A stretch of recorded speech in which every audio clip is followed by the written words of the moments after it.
राधे राधे, जय श्री कृष्णा। आप सभी को मेरे इस YouTube चैनल पर हार्दिक स्वागत है, अभिनंदन है। प्यारे बच्चों, पिछले वीडियो में मैंने आपको कंज्यूमर प्रोटेक्शन एक्ट 1986 के राइट्स और रेस्पॉन्सिबिलिटी क्या है कंज्यूमर का, इस पर चर्चा किया था। आज के इस वीडियो में हम आपको बताएंगे कि कंज्यूमर की क्या प्रॉब्लम्स हैं, उपभोक्ता की क्या समस्याएं हैं, क्यों उपभोक्ता व्यापारियों और निर्माता के चंगुल में फंस जाता है और कैसे वो निकल नहीं पाता है। तो आइए एक एक बिंदु पर आज हम चर्चा करेंगे कि भाई देखो कंज्यूमर की क्या समस्याएं हैं। सबसे बड़ी समस्या कंज्यूमर की है वो है अज्ञानता की, इग्नोरेंस की। अज्ञान है, अज्ञानी है कंज्यूमर। आप ये बताओ कि मैं तो ज्ञानी हूँ, मुझे तो गेहूं का भाव पता है, मुझे चावल का भाव पता है, मुझे कपड़े का भाव पता है, मैं मानती हूँ। लेकिन हम बहुत सारी चीज कंज्यूम करते हैं। बिल्डिंग मटेरियल के बारे में हमें जानकारी नहीं होती है, हमें जमीन के बारे में जानकारी नहीं होती है, हमें बहुत सारी ऐसी चीजें हैं, हमें डॉक्टर के बारे में जानकारी नहीं होती, कैसे कौन सा चिकित्सक अच्छा है, हमें कोचिंग इंस्टीट्यूट के बारे में जानकारी नहीं होती है, हमें बहुत सारी ऐसी चीजें हैं जो जानकारी हमें नहीं होती है। और जब हमें खास करके जब आप बड़े शहरों में चले जाते हो, छोटे गांव में आप रहते हो, शहर में रहते हो, कस्बा में रहते हो, वहां तो आपको बहुत सारी चीजों की जानकारी है।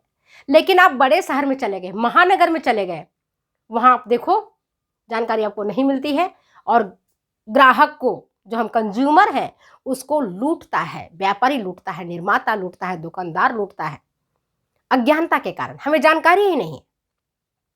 छोटी सी उदाहरण से हम आपको बताना चाहते हैं। एक उदाहरण देखना, आप ये देखो कि जब टमाटर 10 रुपये किलो रहता है तो क्या उसकी पौष्टिक मूल्य अधिक हो जाती है या कम हो जाती है? और जो वही टमाटर जब 200 रुपये किलो मिलता है, 150 रुपये किलो मिलता है, 50 रुपये, अभी मटर की बात बता रहे हैं, अभी शादी का सीजन है, नवंबर का महीना है, देख ही रहे हो, और अभी मटर मार्केट में, मटर फली मार्केट में 100, 150, 200 रुपये किलो है। अब आप ये बताओ कि क्या 200 रुपये जब मटर फली मिलेगी तो मटर की पौष्टिक मूल्य ज्यादा हो जाए? हाँ या नहीं? आप तो होम साइंटिस्ट हो, बताइए, नहीं है ना? तो इग्नोरेंस के कारण, हमें जानकारी नहीं है कि कौन सी फल है, कौन सी सब्जियां हैं, कौन सी अनाज है, कौन सी दाल है जिसमें पोषक तत्व पर्याप्त मात्रा में मिलते हैं और जिनका सस्ते दाम में सुलभ होते हैं, उपलब्ध होते हैं। उस समय अगर हम चीज़ों को स्टोर करके रख लें या उस चीज़ों को हम अपने खा पी लें तो ज़्यादा फायदेमंद होगा, बशर्ते कि जब वो चीज़ें मार्केट में आकर के महंगी हो जाती हैं। तो कंज्यूमर का एक बहुत बड़ी कमी है इग्नोरेंस का, इसकी एक समस्या है अज्ञानता। दूसरा क्या है? अनावश्यक क्रय। आपकी जरूरत नहीं है लेकिन आप मार्केट में जाते हैं, 2 चीजें उठा के लाते हैं। मैं दूसरे के एग्जाम्पल नहीं देती हूँ, मैं अपने घर में ही देखती हूँ, अपने बच्चों को देखती हूँ, अपनी बेटी बेटा को देखती हूँ। तो उन्होंने अनावश्यक क्रय कर रखा है। इतनी सारी कपड़े, इतने सारे जूते चप्पल, इतने सारे सौंदर्य प्रसाधन, इतने सारे नकली जेवर, जिसकी आवश्यकता वास्तव में नहीं है, लेकिन अनावश्यक क्रय हम कर लेते हैं।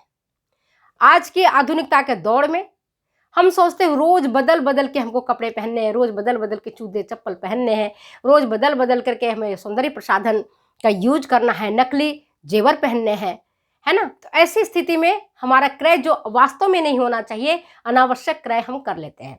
ऐसे भी आप बाजार में जाते हो, है ना, आपकी चीज़ों की जरूरत नहीं होती है और 1-2 चीज़ें देखते तो लगता है उठा लेते हैं, अच्छा लग रहा है, काम हो या नहीं हो, लेकिन हम उसको खरीद करके ले आते हैं।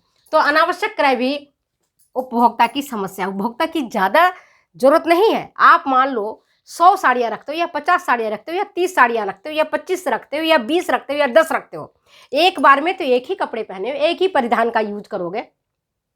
और फिर आप कौन सा परिधान का यूज कर रहे हैं, ये तो ज़्यादा करके आपको आपकी खुद की सेटिस्फैक्शन पर डिपेंड करेगा कि आप किसको पहन करके ज़्यादा खुश महसूस करती हैं, किसको ज़्यादा पहन करके आप संतुष्ट महसूस करती हैं, है ना? तो अनावश्यक क्रय भी एक बहुत बड़ा उपभोक्ता का जो समस्या है एक खड़ा करता है। नेक्स्ट आता है आपका चुनाव की समस्या। उपभोक्ता की एक समस्या है चुनाव की समस्या। मार्केट में आप चले जाओ, मेरी आंखें तो भाई चंधिया जाती हैं, मैं सही बताऊं। मैं गोल्ड के मार्केट में चली जाती हूँ या मैं कपड़े के मार्केट में चली जाती हूँ या मैं सौंदर्य प्रसाधन के मार्केट में चली जाती हूँ, तो आंखें चौंधी आ जाती है। हम डिसीजन नहीं ले पाते हैं कि कौन सा वस्तु अच्छी है, कौन सी वस्तु बुरी है।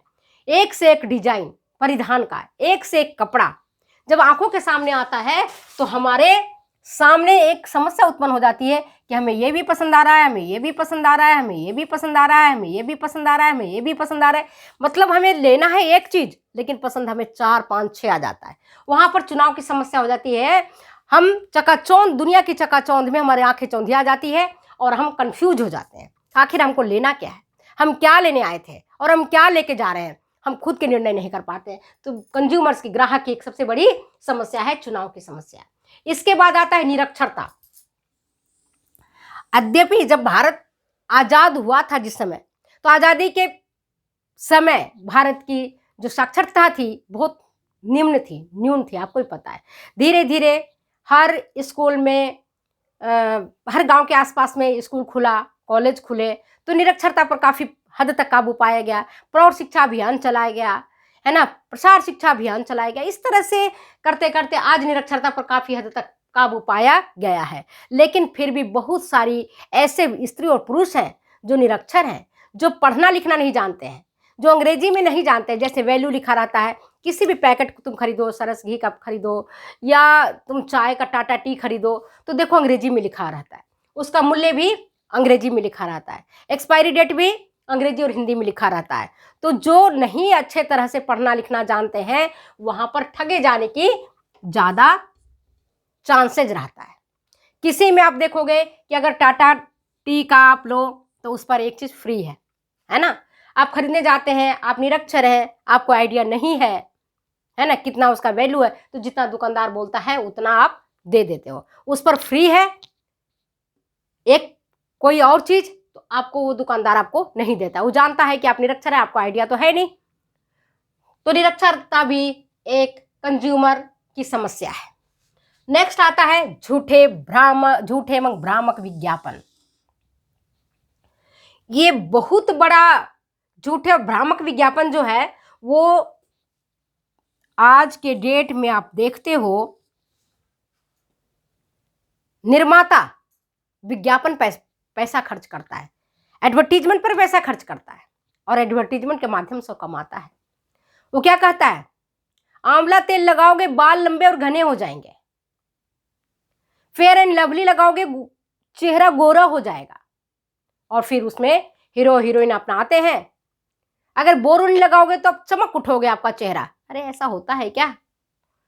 अगर फेयर एंड लवली लगाने से गोरा आदमी भी काला आदमी भी गोरा होने लग जाए तो फेयर एंड लवली तो भगवान से कोई कम नहीं मानेगा। सब लोग फेयर एंड लवली लगाएंगे, नहीं लगाएंगे? बताओ आप। अगर मान लो कि आप कहते हो कि ना 2 मिनट का नूडल्स खाइए, नूडल्स 2 मिनट में पक जाएगा, मैगी 2 मिनट में पक जाएगा, ऐसे विज्ञापन आते हैं, आप देखते हो। मैं तो ज़्यादा टीवी नहीं देखती हूँ, मैं इस पर ज़्यादा बहस नहीं कर सकती हूँ, लेकिन आप देखोगे कि ऐसे बढ़ा चढ़ा करके विज्ञापन करते हैं, ऐसे बढ़ा चढ़ा करके बातें करते हैं, भ्रामक विज्ञापन देते हैं, आपको उलझा देते हैं विज्ञापनों के माध्यम से, और आप उन वस्तुओं को खरीद करके ले आते हैं, उनका यूज करते हैं। फायदा किसको होता है? निर्माता का और उत्पादक का, और समस्या किसकी है? उपभोक्ता की। तो आप फालतू के विज्ञापन में मत जाइए, आप वास्तविकता और धरातल पर अपने पांव को रख करके देखिए कि क्या स्थिति है। आज लोग ऐसे ही कर रहे हैं, पीसे हुए मसाले में तमाम तरह के मिलावट मिला दिया जाता है, और आपको कहते हैं शुद्ध मसाले हमारे यहाँ उपलब्ध हैं, शुद्ध घी हमारे यहाँ उपलब्ध है। मैं बताऊं, आज किस्मत वाले वो लोग हैं जिनको शुद्ध दूध और शुद्ध घी नसीब हो रहा है। शायद ये बातें गांव में ही है, शहरों में कहते हैं इतने सारे, जब शादी विवाह का मौसम आता है, जब दीपावली आती है, जब दशहरा आता है, जब कोई तीज त्योहार आता है, तो क्या गाय डबल और ट्रिपल दूध देना शुरू कर देती हैं? क्या वो इतना दूध देती है कि मावा भी बहुत सारा बनने लगता है? अभी जब सीजन की जब शादियां होती हैं तो आप देखते हो कई घरों में, कई जगहों में, कई शहरों में 5, 10, 20, 50, 100 शादियां होती हैं, और सबके घरों में दूध चाहिए, मावा चाहिए, पनीर चाहिए, दही चाहिए, दूध का आइटम चाहिए। गाय तो अपनी लिमिटेड है, भैंस तो अपने लिमिटेड है, जो दुधारू पशु है तो लिमिटेड है, तो क्या उन दिनों उनकी दूध की मात्रा वो समझ जाती हैं कि ये भाई अभी शादी का सीजन है तो हमें ज़्यादा दूध देना है? आप बताइए, सोचिए, ऐसा होता है क्या? नहीं होता है ना। तो फिर उतना सारे चीज़ कहाँ से आए? वो सारी चीज़ें नकली होती हैं, नकली घी, दूध में मिलावट, नकली पनीर, स्टार्च मिला करके मावा, इस तरह से तैयार करके ग्राहक को ठगा जाता है, उपभोक्ता को ठगा जाता है। तो ये भ्रामक और झूठे विज्ञापन जो करते हैं कि है ना, आंवला तेल लगाइए आपके बाल घने और लंबे हो जाएंगे। अगर आंवला तेल से बाल लंबे और घने हो जाएंगे तो आप बताओ, जिनके बाल उड़ गए हैं, जो गंजा हो गया है, क्या उसके पास पैसे नहीं थे आंवला तेल लगाने के लिए? फिर गंजा कैसे हो गया वो? अगर आंवला तेल में इतनी ताकत थी तो गंजा उसको नहीं होना चाहिए था, पर ऐसा होता नहीं है बच्चे, तो ध्यान रखना है ना। नेक्स्ट है, आपको मूल्य की जानकारी नहीं होना। अभी मैंने पिछले बार में जानकारी आपको बताया था ना कि कुछ ऐसी चीजें होती जिसके पैकेट पर भी छपा होता है कि इसका मूल्य इतना है, ठीक है, लेकिन कई सारी चीज, जैसे आप जाते हो फ्लैट खरीदने के लिए, आप जाते हो जमीन खरीदने के लिए, आप जाते हो गोल्ड खरीदने के लिए, आप जाते हो कुछ महंगी वस्तुएं खरीदने के लिए, तो आपको मूल्य की जानकारी नहीं होती है। सही रेट में वही बिल्डर आपको किसी को किस रेट में जमीन बेचेगा, किसी को किस रेट में बेचेगा, किसी को किस रेट में बेचेगा, वो अधिकतम फायदा उठाना चाहता है और उसमें ग्राहक फंस जाता है। कोई ग्राहक जो ज़्यादा बुद्धिमान होता है या उनकी जिनकी अप्रोच होती है एक दूसरे से, वो तो सस्ते दाम में, थोड़ा कम दाम में लेके आते हैं, और जिनको नहीं होती है वो ठगे जाते हैं, क्योंकि उनका अपना कुछ होता नहीं। मैं एक एग्जाम्पल बता रही हूँ। हमारे रिश्तेदार में ही एक मेरी बहन ही लगती हैं, तो उन्होंने दिल्ली में बिल्डर से कहा कि भाई, सभी लोग चाहते हैं कि अपना खुद का मकान हो जाए तो बढ़िया है, किराए के मकान में कब तक रहे। तो उन्होंने एक फ्लैट खरीदा। फ्लैट खरीदने के लिए किसी को, बिल्डर को दिया पैसा। अब क्या हुआ, जिस बिल्डर को उन्होंने पैसा दिया, वो निर्धारित समय होता है, साल भर, 2 साल, 3 साल, कि हम इतने दिन में आपको उपलब्ध करवा देंगे 2 कमरे का फ्लैट, लेकिन उन्होंने उपलब्ध नहीं करवाया। अब जब वहां गए पूछने के लिए, भाई हमारे फ्लैट क्यों नहीं उपलब्ध करवाया, तो पता चला बिल्डर कहता है, मना कर देता है। अब उनसे पैसा वसूलना, जिस व्यक्ति ने पैसे उसके दिए हैं 5 लाख, 10 लाख, 2 लाख, जो गरीब बंदा है या जो सामान्य है, जिसने अपने पेट काट करके, है ना, जिसने अपने आवश्यक चीजों में कटौती करके जो चीजें कराई हैं, उनको कितना बड़ा आघात लगता है जब ये पता चलता है कि जिसने सपने संजोए कि हमारा एक फ्लैट आएगा जिसमें हम जाकर के परिवार सहित रहेंगे, या हम 2 गज जमीन लेंगे जिसमें हम आराम से रहेंगे, जब उसको ये पता चलता है कि हम ठगे गए, बिल्डर हमें पैसा नहीं देगा, या देगा तो बहुत मुश्किल से केस करो, मुकदमा करो, पुलिस को बुलाओ, वकील के पास जाओ, कोर्ट का चक्कर लगाओ, तब जाके धीरे धीरे उनके पैसे आते हैं। अगले बार उनकी हिम्मत टूट जाती है कि कैसे हम दूसरे फ्लैट वाले के पास कैसे जाके किस मुंह से बात करें, क्या पता वो भी ठग निकला तो, है या नहीं? सही बातें हैं। तो ये भी एक बहुत बड़ी कमी है, मूल्य की जानकारी होना। इसके बाद आता है उपभोक्ता की मानसिकता। ये भी बहुत बड़ी समस्या है। मार्केट में अगर आप जाओगे तो आप देखोगे एक ही वस्तु के भिन्न भिन्न मूल्य हैं, लेकिन उपभोक्ता सोचता है हम महंगी वस्तुएं लें, हम दिखावे की वस्तुएं लें। मान लो अभी सर्दी का मौसम है, अभी आपकी सब्जियां सस्ती होंगी, लेकिन सर्दी वाली सब्जियां सस्ती होंगी, मटर सस्ते होंगे, गोभी सस्ते होंगे, टमाटर सस्ते होंगे, जो भी मूली सस्ता होगा, गाजर सस्ता होगा। अगर आप इस समय कटहल खरीदना चाहेंगे, परवल खरीदना चाहेंगे, है ना, जिसको कहते हैं ऑस्ट्रेलियन फ्रूट, ऑस्ट्रेलियन वेजिटेबल्स, तब आओ महंगा आएगा। ये मानसिकता है आपकी। क्या है? मानसिकता है कि हम महंगा ही खाएंगे, महंगा ही खरीदेंगे, महंगा ही दिखाएंगे। तो इस दिखावे की प्रवृत्ति भी कंज्यूमर की एक समस्या है, जिसका फायदा उठाता है कौन? बताओ आप, कौन उठा रहा है इसका फायदा? फायदा उठा रहा है आपका विक्रेता, फायदा उठा रहा है आपका निर्माता, फायदा उठा रहा है आपका ग्राहक, ये उत्पादक, दुकानदार, वही जो बेच रहा है सामान, वही तो इसका फायदा उठाएगा। तो उपभोक्ता की मानसिकता भी एक बड़ी समस्या है। बढ़ती जनसंख्या, ये भी एक बड़ी समस्या है। भारत की जनसंख्या कितनी बढ़ रही है बताओ? जहां विश्व की जनसंख्या 8 अरब लोग कहते हैं, 9 अरब कहते हैं, वहां पर भारत की जनसंख्या खुद ही सोचो कि कितनी है, हमें बताने की आवश्यकता नहीं है। तो भारत की जहां हम भारत की बात करते हैं, जहां बढ़ती जनसंख्या की बात कर रहे हैं, तो वहाँ पर भी उपभोक्ता ठगा जाता है।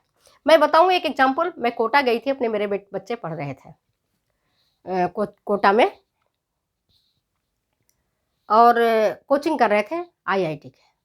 मैं गई वहाँ सब्जी खरीदने के लिए। आप विश्वास नहीं करोगी, उन सब्जियों को हॉस्टलों में भेजा जाता है जिसको कि आपकी, मैं क्या कहूँ, मैं छोटे शब्द का मैं इस्तेमाल नहीं करना चाहती हूँ, ऐसी मतलब कि इतनी निम्न कोटि की सब्जियां इस्तेमाल किए जा रहे थे। दुकानदार क्या बोला, हमने कहा भैया ये तो सड़ा गला, आप ऐसा मत दो, ऐसा टमाटर ऐसे पालक मत दो, कि मैडम जाओ कहीं और लेना, ये सब्जियां भी हमारी बिक जाती हैं, हॉस्टलों में जाते हैं खाने के लिए, बच्चों को वैसे खाना खिलाया जाता है। मैं ज़्यादा कुछ कहना नहीं चाहती हूँ, ये स्थिति होती है। मंडी में चले जाओ ना, तो बड़े ठाठ से वो दुकानदार सब्जी मंडी में बैठ करके घटिया माल बेच देता है, घटिया सब्जी भी बेच देता है, और जानता है कि बढ़ती जनसंख्या में लोग लेके जाएंगे और उसका उपभोग करेंगे, उसको पैसा मिल जाएगा। ये स्थिति हो गई जनसंख्या के कारण। बढ़ती जनसंख्या भी एक बहुत बड़ा कारण है। इसके बाद आता है मिलावट। अभी मैंने चर्चा किया, मिलावट भी बहुत बड़ी समस्या है। अभी मैंने कहा कि शुद्ध दूध, शुद्ध घी नसीब वालों को मिलता है, हमारे जैसे लोगों को तो नहीं मिलता। मैं दूध पीती हूँ नो डाउट, लेकिन मुझे पीने में भी डर लगता है कि मैं जो दूध पी रही हूँ वास्तव में दूध है या वो मिलावट जहर है, कहीं केमिकल तो मैं नहीं पी रही हूँ जो यूरिया से बनाया जा रहा है। जो मैं घी खा रही हूँ कहीं केमिकल से तो नहीं बनाया गया है, जिस घी को मैं इस्तेमाल करती हूँ। तो मिलावट, आज मिलावट देखो हर चीज में है। कोई भी ऐसा खाद्य पदार्थ नहीं है, कोई भी ऐसा चीज नहीं है जिसको कि हम कह सकते हैं शुद्ध दूध है, शुद्ध दही है, शुद्ध घी है, शुद्ध मावा है, शुद्ध मिठाई है। ये तो गाँव में ही मिलते हैं, या वैसे उन लोगों को मिलते हैं जिन्होंने खुद अपने हाथों से काम किया है, जिन्होंने मसालों को अपने हाथों से तैयार किया। अन्यथा मिर्ची में मिलावट, धनिया में मिलावट, हल्दी में मिलावट, जीरा में मिलावट, काली मिर्च में मिलावट, सरसों के तेल में आर्जिमोन सीड के तेल की मिलावट, क्या क्या गिनाए, कितने कितने गिनाए, आप सब जानते हो बच्चे, कहने की आवश्यकता नहीं है। मिलावट बहुत ऐसी चीज है। नेक्स्ट, कंज्यूमर की एक समस्या है दोषपूर्ण भार एवं माप। आज से पहले जब आजाद भारत नहीं हुआ था तो क्या चलता था, कनवा, पसेरी, मन, सेर, ये तो हम भी जानते थे। मेरी माँ और घर में जब आलू, भैया 1 मन आलू दे दो, भैया 5 सेर, 1 सेर, आधा सेर, 1 पाव, 1 कनवा, 1 छटाक, है ना। तो वो अलग अलग जगहों में अलग अलग चलता था। कहीं 20 किलो को 20 सेर को 1 मन मान लेता थे, कहीं 40 किलो के 1 मन मान लेते थे, 40 सेर को। बाद में 1939 में स्टैंडर्ड ऑफ वेट एक्ट पारित किया गया, जिसमें कहा गया कि संपूर्ण देश में एक जैसा ही भार और माप होना चाहिए। मतलब अगर 1 किलोग्राम है तो वो चीज उत्तर प्रदेश में 1 किलोग्राम होगी, वही 1 किलोग्राम का वजन आपको राजस्थान में होगा, वही 1 किलोग्राम आपको पश्चिम बंगाल में मिलेगा, वही 1 किलोग्राम आपको झारखंड में मिलेगा। कहीं भी तलवाओ 1 kilogram means 1 kilogram, 1 litre means 1 litre. और वो पारित किया गया 1942 में। और तब से जो जगह जगह जो दुकानदार ठग रहे थे, 1 कनवा, 1 छटाक, 1 सेर, आधा पाव, आधा सेर, ये सब खत्म हुआ। इस पर काफी काबू पाया गया। तो दोषपूर्ण भार एवं माप। इसके बाद आता है निम्न गुणवत्ता वाली वस्तुएं। ये तो मैंने अभी आपको बताया। आप देखोगे मार्केट में जाकर के देखोगे, एक तेल जाके पूछना मेरे कहने पर, कौन सा तेल है भैया, बताएगा। कौन सी तेल है भैया, बताएगा। आप देखो कहेगा तेल आपकी, चाहे गेहूं देखो कहेगा ये 24 रुपए किलो है, ये 25 रुपए किलो है, ये 23 रुपए किलो है, 28 रुपए किलो है, 32 रुपए किलो है। तो जो निम्न गुणवत्ता वाली वस्तुएं हैं उनको भी उन्होंने उच्च गुणवत्ता वाली वस्तुओं में मिला करके और उसको बेच देते हैं, क्योंकि जनसंख्या ज्यादा है और लोग खरीदेंगे ही खरीदेंगे, खरीदेंगे ही खरीदेंगे। 20 रुपए किलो अगर पालक है तो भी खरीदे जाएंगे, और 2 रुपए वही पालक अगर 10 रुपए किलो बिकेगा तो भी खरीदेंगे। तो निम्न गुणवत्ता वाली वस्तुएं भी एक बहुत बड़ी कंज्यूमर की समस्या है, क्योंकि वो जानता है, विक्रेता जानता है कि हम इसमें मिलावट कर देंगे तो भी मेरी बातें बिक जाएंगी।